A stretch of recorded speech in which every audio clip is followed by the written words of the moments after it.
Hello everyone, this is Vahe. It's about 5:30 on Tuesday, December 10th. Tomorrow is our final exam. There was a request to uh, provide solutions for this exam, and I did have draft solutions, but they're in my office, so I want to do these things live and see if I can provide some guidance as to how do you want to do these problems. So anyway, this is exam 2 makeup, okay, and let's just go through and work on the solutions. Okay, so let's scroll down and start with this first problem. Okay, so in this problem we have the transfer function being the input admittance, that's In over Vs. The important thing to realize here is um, that In is the response, right, and Vn is the excitation. That's important to know. Furthermore, if we're going to use the extra element theorem, it says capacitor C. That's the way we're probably going to do this problem. I mean, it doesn't say extra element theorem, but that was the assumed way of going about this problem. And as you know, as with the other exam, the pole frequency, right, is given by 1 over C ZD, where ZD is the driving point impedance at these two terminals where the capacitor sits, right? So that means that ZD will be given by Vt over It with the excitation turned off, right? That's how we find ZD. We turn off the excitation. That's why it's important to note what the excitation is. So turning off an excitation means making Vn equal to 0. And what that means is you have to short terminals AB. So terminals AB need to be shorted in this problem for you to do this problem. When we redraw the circuit, you'll see what we'll do with it. And the VTIT are applied where the capacitor would sit. So we'll basically, as you know, we remove the capacitor and then we apply a test source there with the current and the voltage in general. That's how we set up this problem. Okay. Now in this case, after you set up the problem, there's no need to do current division or anything like that for the source because it's just going to be resistive. It's going to be a pretty simple circuit. So let's just redraw the circuit. I think redrawing the circuit is essential, and simplifying the circuit is essential if you want to really, you know, be able to get to the result without guessing or anything like that. So let's just redraw the circuit. So first of all, the input voltage source is turned off, right? Vn equals 0. What you're really finding is you're finding actually the Thevenin resistance as seen by capacitor C. That's what ZD really is in this case, okay? So, and here is R1, right? This is going to be R2, so here's your R1, R2, right? Then you have R3, which is over here, right? You have another resistor up here. This is your R5, right? And the current source, IT, the test current source goes there, and then you have your R4 resistor over here. Okay, this is the setup. And so, you know, basically you're looking into this terminal to find R equivalent. That's your ZD. In this case, ZD is RD, right? There's nothing really there in terms of variation in frequency, but in general, that is called ZD. Okay, fine. Let's go label the nodes because you don't want to guess, right? You do not want to guess as to, you know, what the parallel series combination are. So let's make sure that we get this right. So we're going to be looking at the term. So A and B are already used as terminals. So I'm going to start with C and D. So I'm going to call this node C, and I'm going to call this node D. And what I want to do is I want to have basically, you know, node C and node D like this. Those are the ones I want to end up with after all my calculations. Then I start just labeling these nodes, right? After these, there's E, right? So let's call this top node E, okay? But remember, the top node and the bottom node are shorted. So the bottom node here is also E because it's shorted. You turn off the in, right? So that's also E. And then other nodes, yes, there's another one here over here. This is F, okay? And I believe that's it. So now we just, we circle nodes, node names. However you want to do it is fine, but this way, like I'm pretty sure that I'm doing it correctly. I'm not missing any elements and so on and so forth. Okay, so let's go pick up the resistances one by one. So R1, E and F, right? So let's start with R1, one by one. So we go to R1 and it's between E and F. So this is your R1, right? R2, E and F, right? That tells you R1 and R2 are in parallel. They don't look like they're in parallel, but they are. They share two of the same nodes. They share F and they share E. They're in parallel. Okay, R3, F and D, right here. So this is R3. R4, D and E, right? So that's from here to here, right? So this is your R4, correct? And then R5, E and C, right here. That's your R5. So what do we have here? Well, we basically have a resistance that we can determine that's between C and D, right? That's what this is. That's your ZD. And so is this. This is your ZD.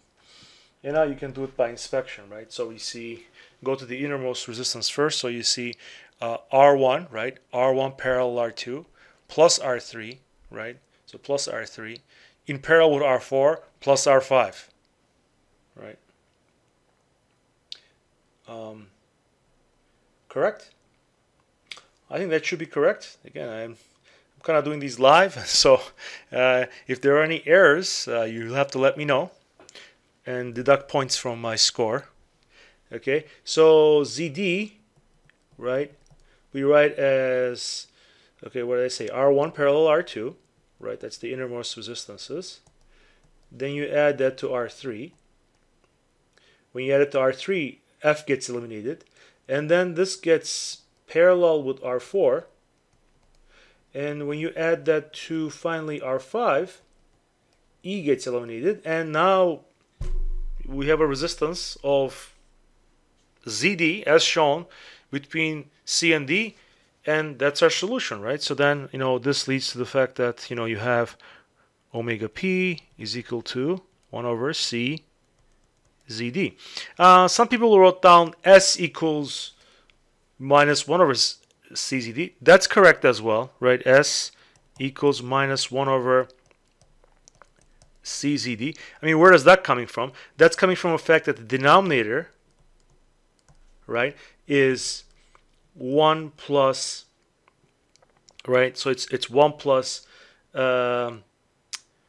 ZD over Z, right? Where is that coming from? Let me scroll up to show you, right? We were using, or we have been using this form of extra element term. You can use the other one as well, okay, but we were using this one. So we're using this one, and here the denominator is 1 plus ZD over Z, okay? So if Z is the capacitor, right, if the extra element is the capacitor, then Z is 1 over SC. So you're getting ZD divided by 1 over SC, or 1 plus SZD. And you find the pole, right, or a pole frequency by setting it equal to 0. So that means that S equals minus 1 over SE. So this is the pole location. I mean, it is a frequency, but we're just saying it's a negative real number. Whereas this is the pole frequency, right? So this is the pole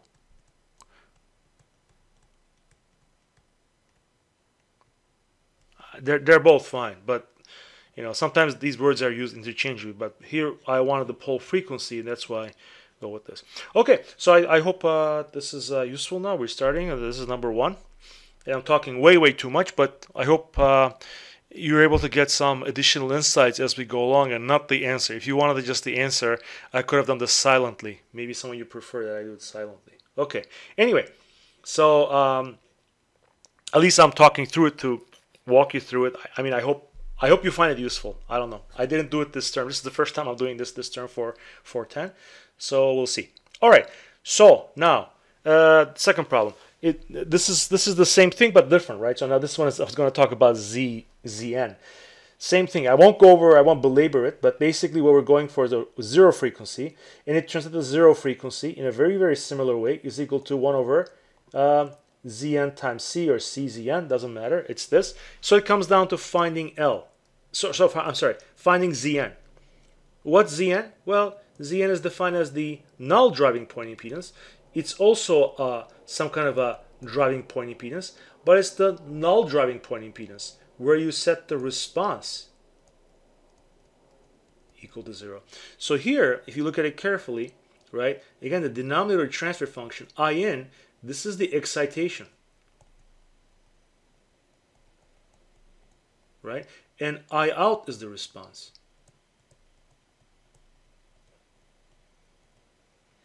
So what we do in this case is, we're going to let the response go to 0, which means this I out is going to go to 0. That's what's really going to happen in this problem to set it up.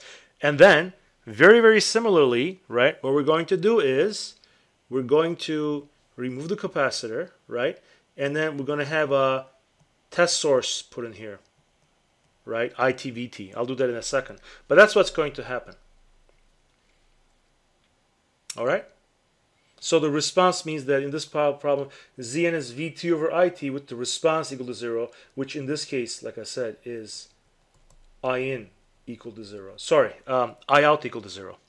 Let me take that out. Okay, that's easy.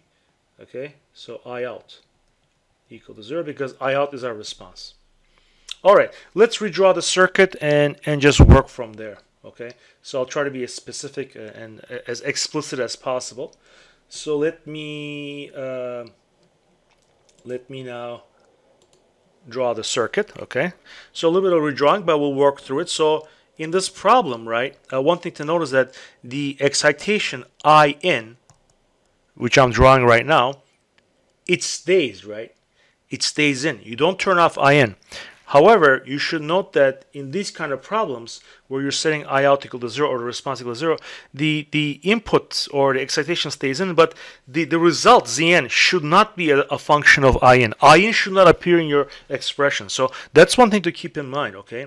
So the excitation should be in the circuit as I'm drawing right now, but it should not appear in the expressions, okay? So let me also draw for the capacitances, I'll write down their impedances. So it's going to be 1 over SC pi, right? The voltage across it is going to be V pi, okay? And then we have the test current source, which I'm going to put in a second, across the test current source, right? Basically, I'm redrawing the circuit right here, okay? Is we have R mu, right? So we have R mu that sits like this, right? We have the current source, which is GM V pi. It's pointing down, okay? And then we have RO, we have RL, so they'll connect it together like this, okay? Right? And this is going to be the current that we set to 0. I'm going to get to that in a second. Okay, let me actually take that out. I'll use a different color so you can see it. Okay, but we'll connect these things up here. All right, so I think for the most part we're ready to go. Okay, so let me grab the blue color, which is over here. All right. So what I'm going to do is I'm going to put my test source right here. So this is my IT and VT. And note that the plus side of VT must line up with the current arrow, right? So the current IT must leave the plus side of what you have marked as VT. That's a key idea, okay? You must have that. All right, so what can we say with this? What can we say about this? Well, let's just set I out to 0. So let me go back to my orange again. So here's my orange. Okay, orange color. So this I out needs to be 0. And notice that we're just doing the VT over IT ratio. Like that's all we're after. If you can write an equation which only contains VTs and ITs, you just divide through and that's your result. That's what we're getting. Okay, so if I out equals 0, of course, by Ohm's law, this voltage is 0. Similarly, this voltage is 0, right? And there are no currents in these resistors, and therefore, for example, this current is 0 amps as well. So the right side simplifies quite a bit with this. In fact, there's nothing to there's no current that's flowing to the right of the dependent current source. Furthermore, the voltage from this node, okay, to this node, right, is 0 volts, right?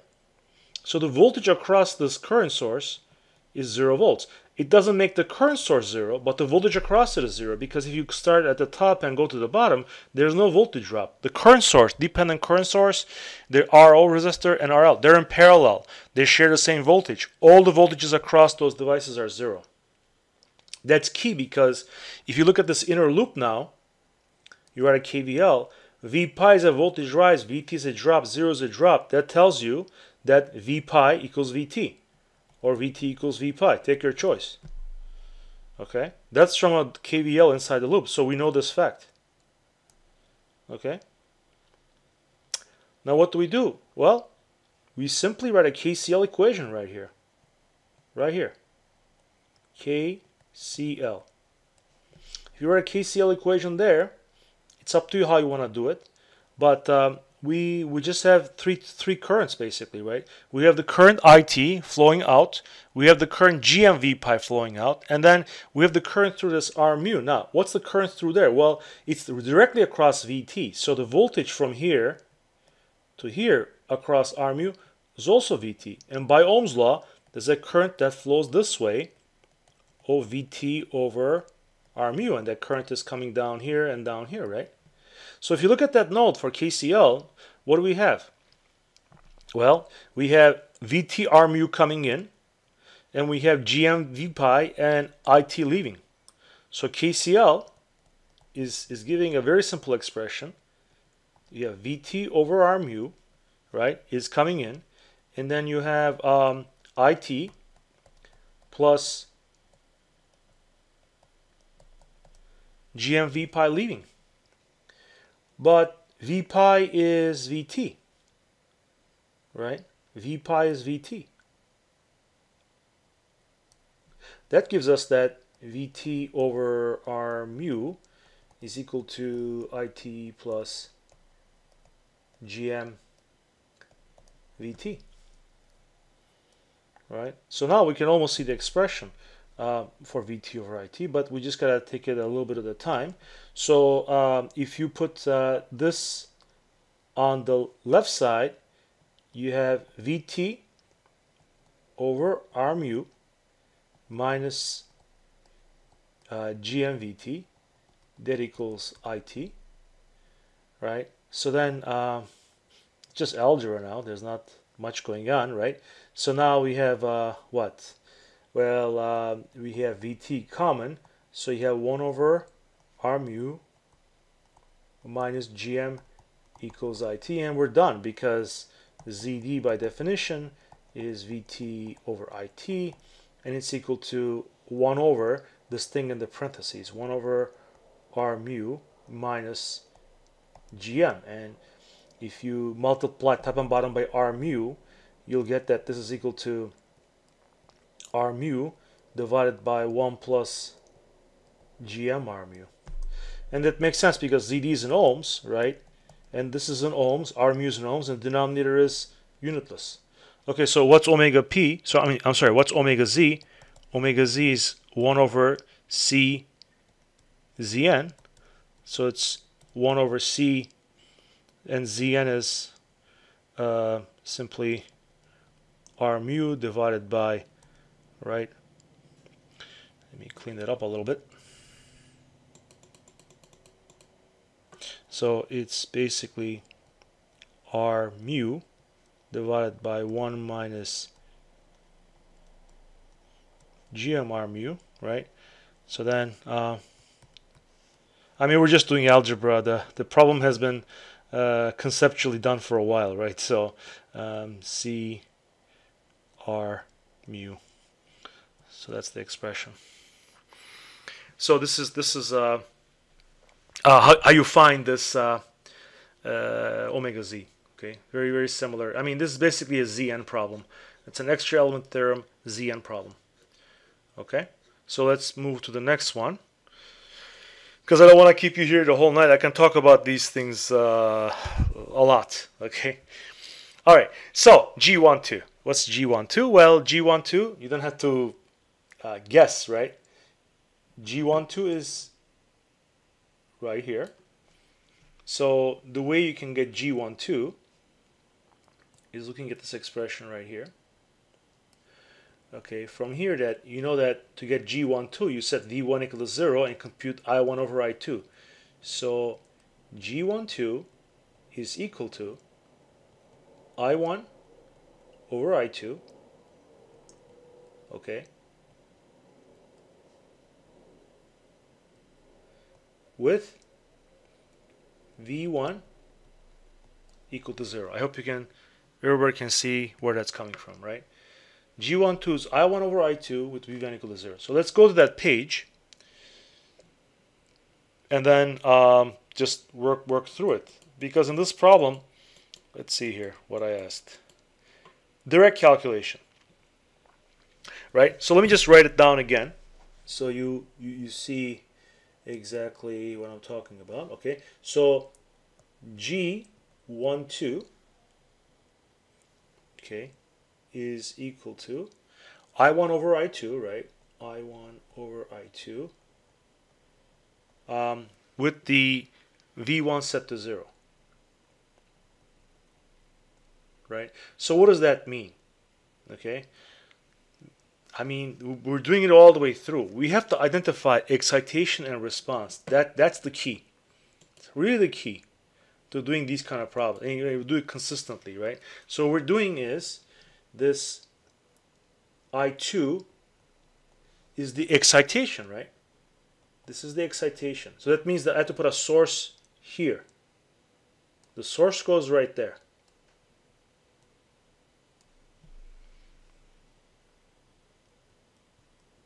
That's your excitation. What's your response? That's your response right there, I1. So we need to calculate this. Okay? And then what's the constraint? So basically, I1 is response, right? So this is your response, right? And then V1, that's your constraint.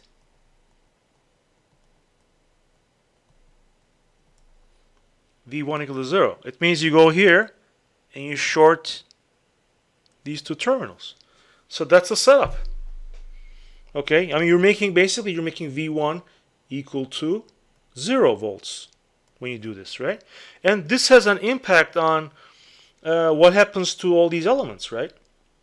Let's work it through. Okay, let's work it through.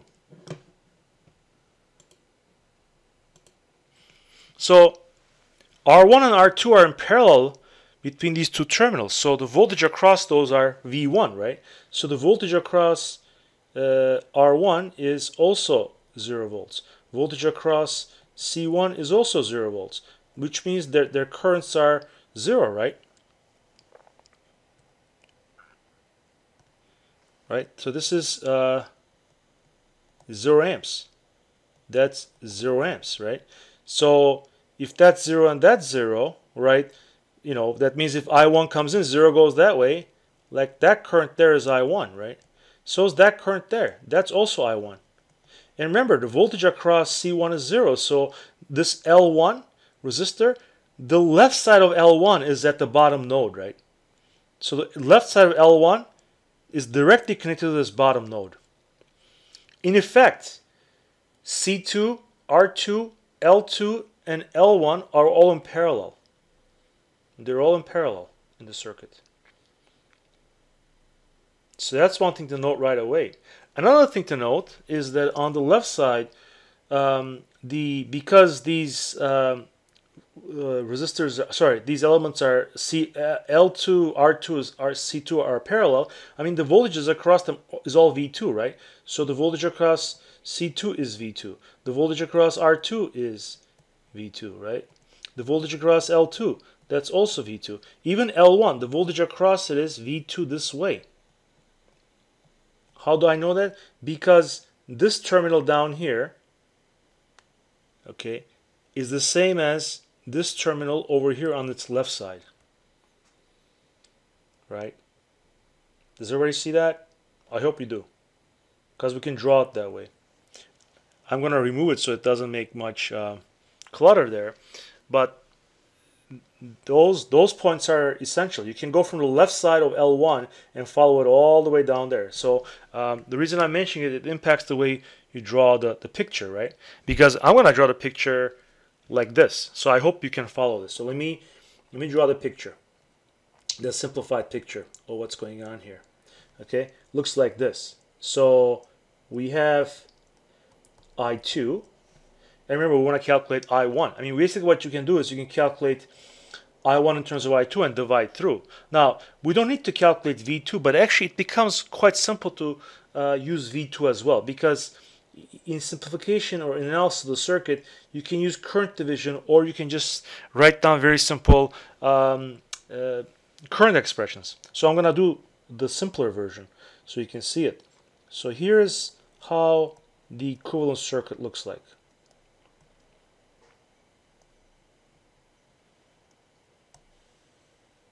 Okay, so this is your I2, this is your V2, okay, and here are all the elements, right? I'm going to write the impedances again, okay? So this is like your SL1, this is your SL2, okay, this is your R2, this is your 1 over SC2. These are all the impedances, right? And then if you look at I1 is flowing like this, okay? I1 is flowing from left to right. So I1 is flowing like this, right? Because we've taken the L1 and we kind of rotated it so that we actually physically show it to be parallel. It doesn't need to be, but it makes it a little bit easier to understand. Okay, so if this is V2, as I said, all the voltages, right? Every voltage here is V2, like this. And because of that, the currents through each of these elements are just V2 over the impedances, right? Very easy. So like if you want to look at I2, right? I2 is very easy to calculate.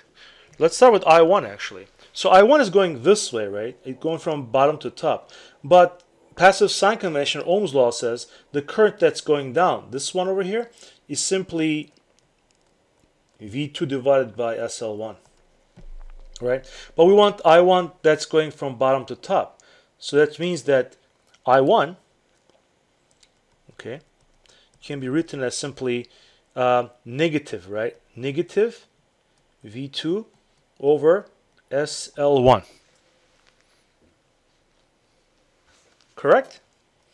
So just the Ohm's law expression. And then I2, we can give that by KCL, right? Because I2 comes in like this, right? That's right. Well, that's a bad I2 there. Let me fix my I2.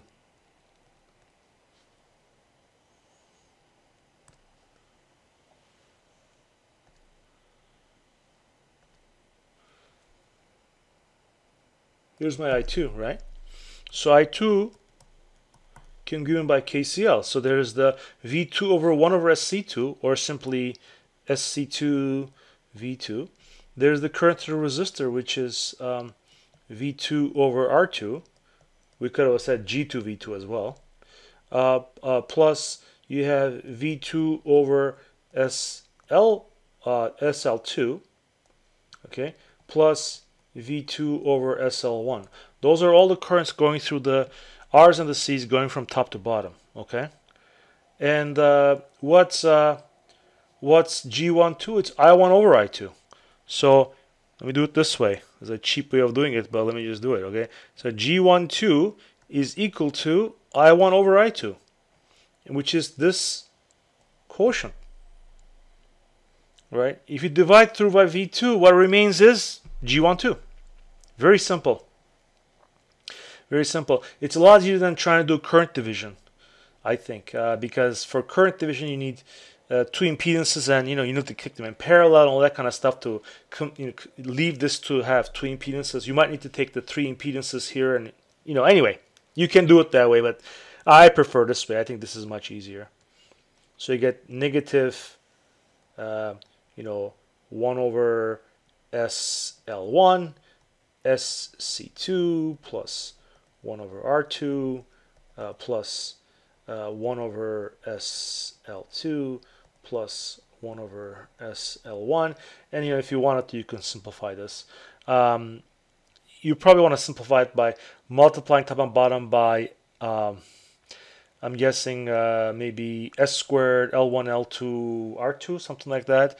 That would be my guess. You can try to simplify a little bit, but because you want to just clear out the fractions, right? Clearing out the fractions here, so you multiply by SL1 here, you can get rid of this one.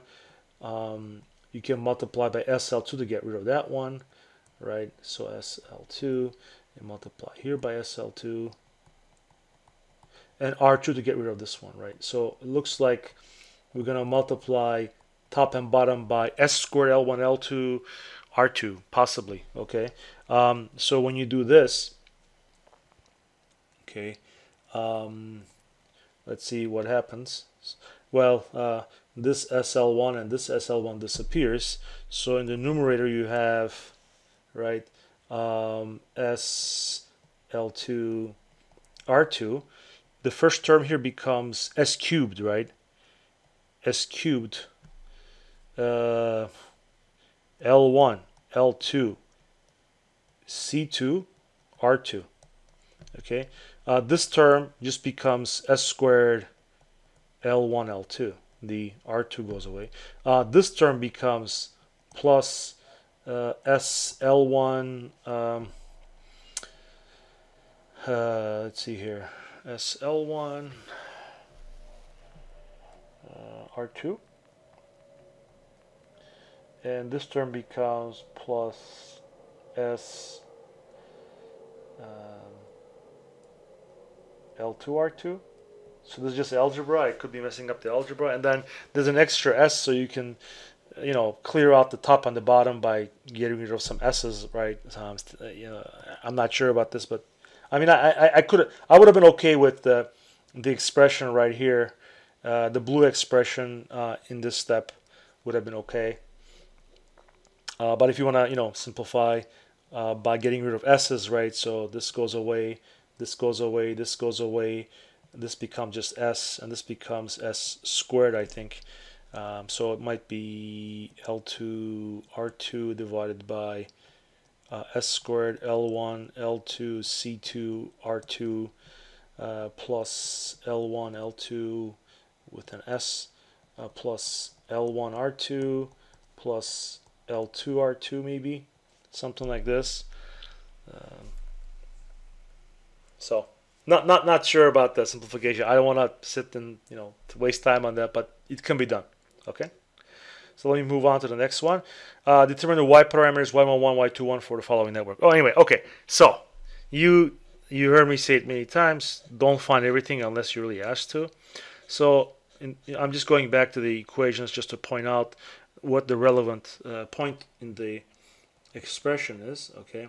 So where you're going there is over here, right? So you're asked for y11 and y21. So you're asked for this first column here. You're asked for these two. The way you do that is you go to these first equations and you don't want to have this column. The way you do that is by doing, V2 equal to 0, right? And y11 is basically I1 over V1, V2 equal to 0, and I2 is I2 over V1 with V2 equal to 0, right? So that can be done by looking at a circuit where you apply V1, measure I1 and I2, and set V2 equal to 0. That's the setup. As I said, setup is very important, and once you do that, it's pretty straightforward to, I think, kind of set it up, okay? All right, so what we're going to do here, let me just write it on the side what we're talking about. So y11 is I1 over V1, V2 equal to 0, and we also have y21 over here, right? Y21 is equal to, right, it's equal to I2 over V1 with V2 equal to 0, right? So what this means is you apply, right? Apply V1, set V2 equal to 0, and then you calculate I1 and I2, right? So we're going to calculate I1 and I2, okay? And we're going to do that by first setting V2 equal to 0. Okay, that means you short this. And you're going to apply V1. So this V1 is actually going to be a voltage source right here. That's your source. That's the problem. Now we're going to go ahead and simplify it as usual. Right? So right away, R2 and C2, I mean, this is very, very similar to the problem before. R2 and C2 have 0 volts across them, right? So the voltage, right, the voltage from here to here is 0 volts. The voltage from here to here is 0 volts. And therefore, there's no current going down those two elements. In effect, this I2 comes in, and this is I2, right? This is I2. Isn't that true? It is. Furthermore, since the voltage across R2C2 is V2 and that's been set to 0, the voltage across the current source is also 0. Why is that important? That's important because that makes the voltage across the R1C1 parallel combination simply equal to V1. How do I know that? If you go around the loop, starting down here, right? So if you go around the loop from, let's say, here to here, across here, like this, right? You'll see that you're going up by V1, which means that you have to go down by V1 from left to right across the parallel R1C1 combination, because when you get across the current source or any one of the other parallel paths, there's no voltage drop. So that forces the current through voltage across C1 and the voltage across R1 for that matter to simply equal V1, right? So the voltage across R1 here is also V1, right? And what else? Well, we also know V1 is directly across Vx, so we know that Vx is V1. How does that help us? That makes this current source GmVx equal to GmV1. We're just running down information based on what we know, right? So that makes it very easy. Makes it very easy. Because this whole circuit can be simplified down into something like this. Let me just redraw it so that you're not cluttered by all this stuff that's being shown. So let me just redraw it, okay? Let me redraw what we have. What we have is this. You have V1, okay? Across V1, you have this resistor R3. Okay, and the voltage across is Vx. But Vx is V1 because it's in parallel with the voltage source. So we know that right away. Furthermore, as I said, this capacitor C1, whose impedance is 1 over SC1, okay, the voltage across it is V1. It's gotta be. And there's a parallel resistance whose voltage is also V1. Okay. Then we have the current source. The current source looks like this. okay, its value is GMVX, but that equals GMV1 because Vx is equal to V1. Okay, so we have this. Okay, and then what we have is we basically have a short across this. You can have a short across a current source, and that current is I2. Okay, and of course this current here is I1, but the voltage across here is 0 volts. That's the reason why we have V1 across R1 and V1 across the resistance in the capacitor as shown. Okay, so this is our setup, and so what we're gonna do is, I mean, you know, as I was saying before, we're trying to find I1 and I2 in terms of V1, and when we divide through, we'll have the values that we need. We'll get the Y1, the Y parameters that we need, the two that we're asked. So let's just do some simplifications. So this resistor R3, there's V1 across it. So there's a current through it this way, V1 over R3. The resistor R1 too, right? Resistor R1 has V1 across it. There's a current V1 over R1 is shown across that. How about the capacitor? There's V1 across it, so its current is V1 divided by 1 over SC1, or SC1 V1. So those are the three currents. Okay, so that's at this node right here. Okay, when we go to the other node that's over here on top of the dependent current source, we have V1 over R1 coming in, right? We have SC1 V1 coming in, right? So those are the currents coming like this. So this is your V1 over R1, and then this is your SC1 V1, and the current that leaves is GMV1. So we have two KCLs to write, and those two KCLs will simply give us the expressions that we need. So let's just write them. We write the KCL on the left node, you'll get this, right? You'll get that I1, which is going in, must equal to the three currents that are coming out. V1 over R3 is going down, plus SC1 V1, plus V1 over R1. I mean, you can just divide through by V1 and you can see exactly what you're going to get, right? Because from here, you just get that I1 over V1, which by definition is Y11. It's equal to what? It's 1 over R3 plus SC1 plus 1 over R1. Right? It's just you have three elements in parallel and their conductances add. So that's what this means. Right? So that's the result. If you do a KCL on the right side, you have V1 over R1 coming in, right?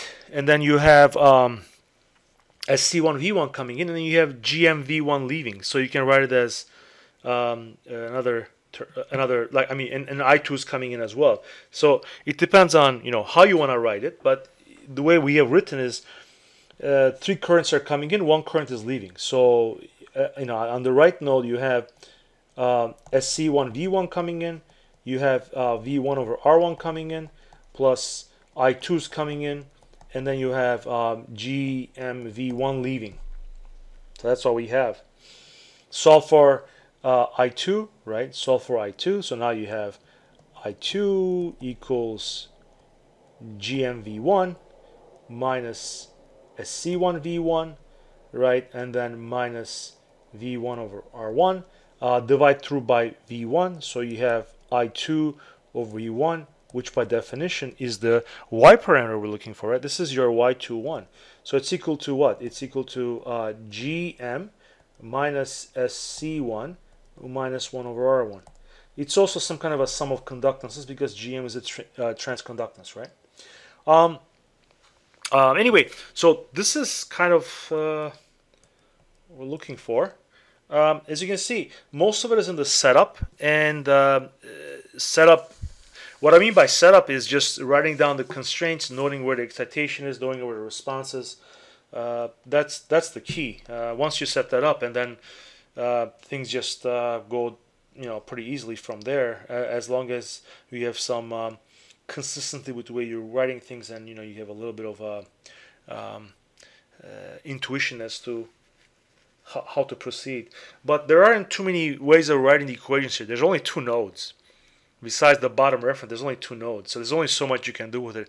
So if you consistently apply the expressions, I think it should be okay. Anyway, that's that one. This is the final problem. So it says to calculate the y parameters and the z parameters. So whenever you see a problem like this, you don't have to do it twice, right? So either find the y and get the z by inversing it, or the other way around.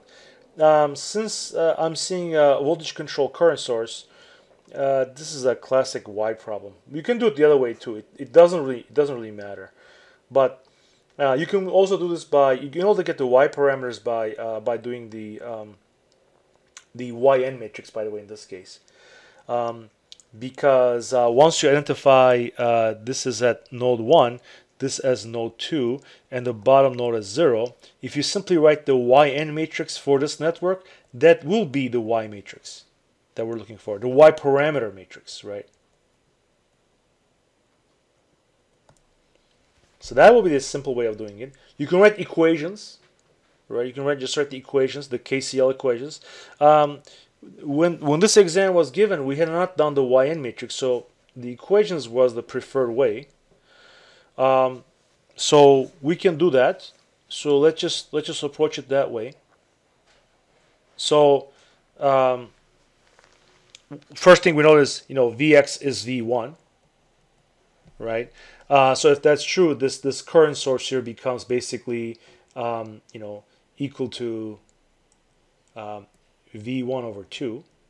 So we know that. Okay. And then, what are the y parameters? Well, y parameters just are writing i's in terms of the v's, right? So the y parameters look like this, right? You get that, I1 is equal to something times V1 plus something times V2. Those two somethings, we have names, right? I2 is Y21 V1 plus Y22 V2. I mean, we have names for those coefficients. I mean, it's just superposition. What we're assuming here is that, or what we're not showing, is that V1 and V2 are excitations, right? So what we're assuming is that V1 is an excitation like this, and V2 is an excitation like this. And I1 and I2 are the responses. So we're writing the responses I1, I2 in terms of the sources V1, V2. I mean, we have a name for it. It's called superposition. That's where this stuff really comes from. Okay, but what we're asked for is not this. It's just we have to know that we have to write the. I mean, if you're going to go for the y parameters first, you have to write the I1, I2 in terms of V1, V2. If you're going to write the z parameters first, then it's a little bit different. Then you want to put current sources, I1, I2, and you want to measure V1, V2. And then your coefficients are your z's. It depends on how you want to do it. But in this case, it's simple enough to just do the y parameters first. So let's just go do that. So if you go to this first node, node 1, I1 is coming in, and then you have these two currents going out, right? Right? So I1 comes in, and then V1 over 4 comes out, and then V1 minus V2 over 8 comes out. Okay, what does that give you? That basically gives us that I1 equals a quarter plus an eighth times V1 plus minus 1/8 times V2, if I'm not mistaken there.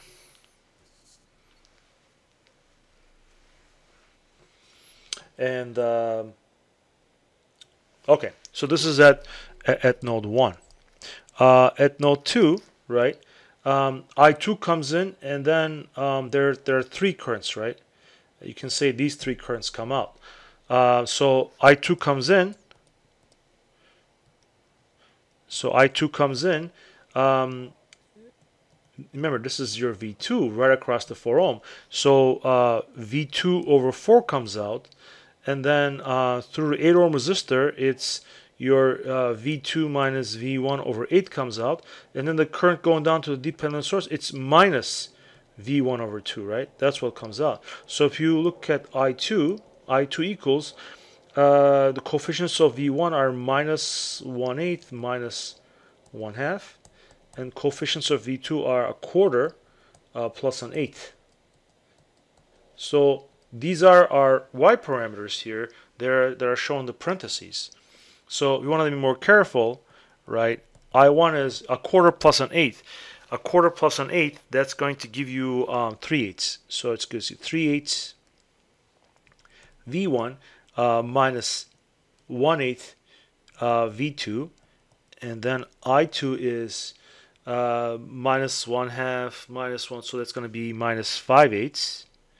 So minus 5/8 V1, I think, is what we get. Plus a quarter and 8, that's a 3/8. So 3/8 V2, which means that, you know, your I1, I2 is equal to, just a second here.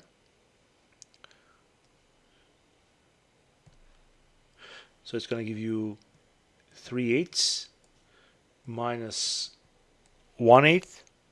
Let's see, this is going to be minus 5/8 and 3/8, and this is your V1, sorry, V1 and V2. So this thing in here, that's your, those are your y parameters. If you want your z parameters, you have to invert that. So z equals y inverse. So that means that I will have to swap the diagonal elements, 3/8, 3/8. Well, then that's easy. They're both still 3/8. And then I have to negate the off diagonals. So it becomes plus 1/8, right? And plus 5/8, right? And then I have to divide this by the determinant of this matrix, right? So it's going to be 3/8 times 3/8.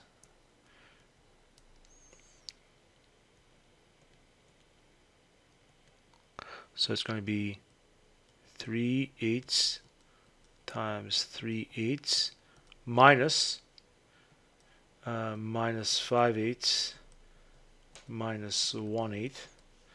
So what is this? It's so the denominator, which is the determinant, is going to be 9/64. Okay, so it's going to be 9/64 minus 5/64. That's 4/64. That's 1 over 16.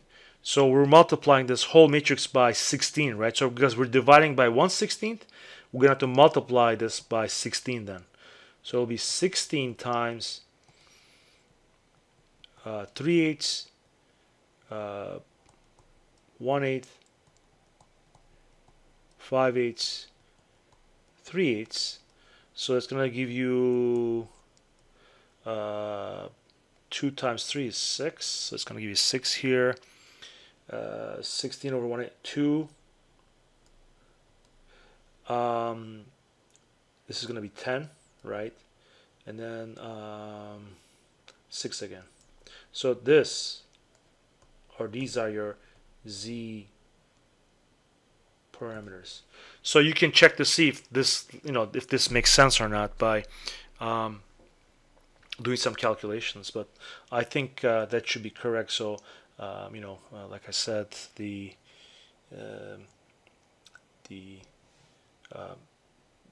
are the y parameters right here, whereas this thing are this matrix is the z parameters. And you can double check to see if that works. And that was the exam. So I talked way too much over it, but yeah. So another way of doing this problem, right? Another way of doing this problem is by attempting to do it. You're basically trying to do the same thing, but doing the yn matrix, right? Yn matrix would also give you the y. Let me try to attempt that. Let me see here. I don't know if I can copy and paste this. Let's see. I'm going to have to see if I can.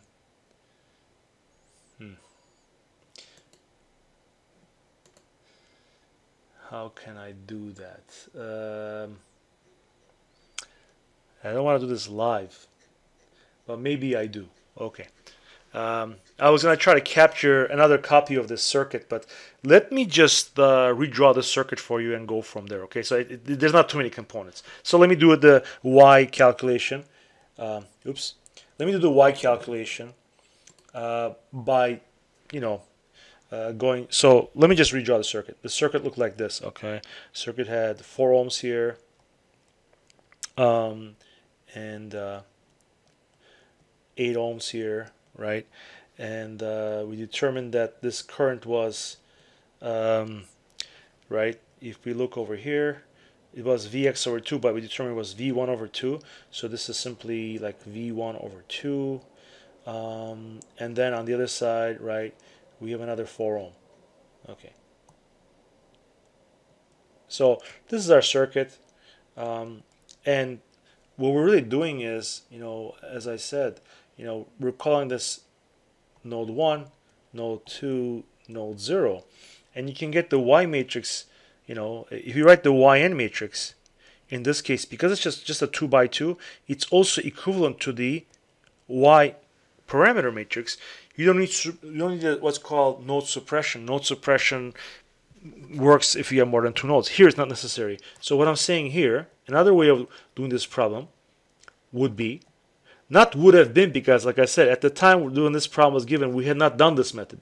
But now that you know it, if you're given the option to use any method you want, you can use this, right? So this is how we would do it, and we'll go step by step. Like for example, this 4 ohm resistor, right? Well, remember, we have conductances, right? So these are ohms, but really we're talking about 1/8 mho, right? And this is 1/4 mho. And so is this. This is 1/4 of a mho, right? So if we go step by step, let me just pick a different color here. Let's pick, pick a different color here, right? So let's go for this first 1/4 ohm resistor. It's it's at node 1, right? So it depends on if you want to go element by element or node by node. We can do node by node as well. I showed both, right? So if you go to node 1 over here and you say, what's the sum of the conductances connected to node 1? Well, there's the 1/4 and the 1/8. So you would put 1/4 plus 1/8 over here. Okay? That's all you would have. How about node 2? Okay, we're just doing the R's now, no dependent sources yet. If you go to the second node, some of the conductances, well, we have an 1/8 and a 1/4 again, right? So you would have an 1/8 and a 1/4, 1/8 and a 1/4. How about between node 1 and 2? Between node 1 and 2, we have the 1/8 resistor, right? 1/8 mho conductor, right? So you get minus 1/8 and minus 1/8 because it's between the 2 nodes, right? Now, how do you handle this dependent source? Remember, this is like GM times V. GM here is a half. Okay, so the multiplier we're gonna see here is a half, right? So like 1/2 V1 is like your GM V1, where this is just a half, right? And the way we do this is we identify where this current source is flowing, right? Where it's flowing and where the controlling voltage is. Remember, this voltage here is V1. That's the controlling voltage here. That V1 is this, right? So let's take a look. Okay, so the current is flowing. By the way, this is not a negative sign, so let me erase that so make sure you don't screw that one up. All right, so where's the current flowing? Current flows from 0 to 2. So the current is flowing like this, right? From 0 to 2. Remember, the rows are, each row is a current, right? So the current is flowing from 0 to 2. So the plus would go here, and the minus would go there, okay, for the current. Leaving 0, entering 2. That's how you mark it. What's the controlling voltage? As I said, V1. Where's that? 1 to 0. So basically, the controlling voltage is from here to here, okay? Off the matrix, basically, right? But that's where the two polarities go for the voltage, right? And This is where the polarities or direction goes for the current. So where do they meet? Well, they meet in several places, right? I mean, they would meet over here, they would meet over here, they would meet over here, right? Correct, because you have the second row and this columns here, so they're gonna meet in all these places. So they're gonna meet over here, right? And they're gonna meet over here. But the only one that really shows up is right here, right? This is where your 1/2 shows up, and it's gonna be a negative 1/2 because you have a plus and a minus that goes to this element right here. Okay. The other parts would be you would get actually like a 1/2 here because of a minus and a minus. You would get a plus minus, or you would get a minus 1/2 over here, and then you would get plus plus or 1/2 there. These would be your 4 terms if you wrote down the 1, 2, 0 columns and rows. But remember, these don't show up, right? So these are not appearing. So this is all you have. So you have a quarter and an eighth, minus 1/8, minus 1/2, minus 1/8, minus 1/2, and this. But if you look at what we got when we did the matrix, right? It's exactly the same. If you compare what's over here, right? If you compare what's over here and compare what's down there, it's exactly the same thing. I can go back and forth, or you can take a look at it later. It's identical. So you could have arrived at the you could have arrived at the y parameters this way, and then go to the z as usual by inverting it. So I hope I didn't make a mistake, but like I said, a quarter plus an eighth on the diagonals, minus 1/8 in the upper corner, and then minus 1/8, minus 1/2 in the lower left diagonal, off diagonal. So I hope this is helpful. I don't know if listening to me solve problems is any better or worse than listening to me do these things in class. But I don't know why, but when I got the email, I thought I would do it this way, so it would be a little different. I hope it helps. I hope the wording and the talking over the problem is a lot more helpful than me just giving you a PDF file.